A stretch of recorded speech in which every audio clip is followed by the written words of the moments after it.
चालण्याची आपण आजपर्यंत प्रयत्न निश्चित चांगल्या प्रकारे केलेला आहे।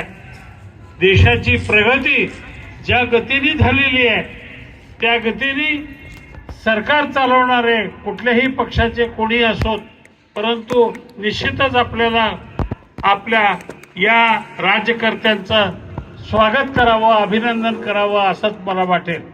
कारण हा देश अमेरिका रशियाच्या बरोबरीला आपण जाऊ शकू का नाही ही शंका प्रत्येक भारतीयांच्या मनात होती, परंतु आपले इथले तरुण विद्यार्थी आणि गुरुजन वर्ग यांनी आपल्या विद्यार्थ्यांना असं घडवलं की पूर्ण जगामध्ये आपले विद्यार्थी आणि आपले तरुण हे चमकलेले आहेत आणि आपल्या विद्यार्थी आणि तरुणांना नोकरीसाठी पहिलं प्राधान्य सर्व जगामध्ये दिलं जातं, याचा अभिमान आपल्या सर्वांना असलं पाहिजे।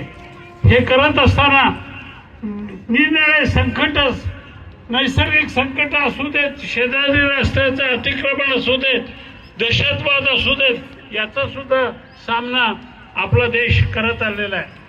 मला वाटतं तुम्ही उन्हात खूप वेळ बसलात आणि खूप वेळ इथं आहे, तुम्हाला चुळबुळ सुरू झालेली आहे आणि जेवढं जीवनसत्व आम्हाला या कार्यक्रमामुळे मिळालं, उन्हात बसण्याचा योग आम्हाला आला, आम्ही सुद्धा तुमचे आभार मानतो। कारण एवढं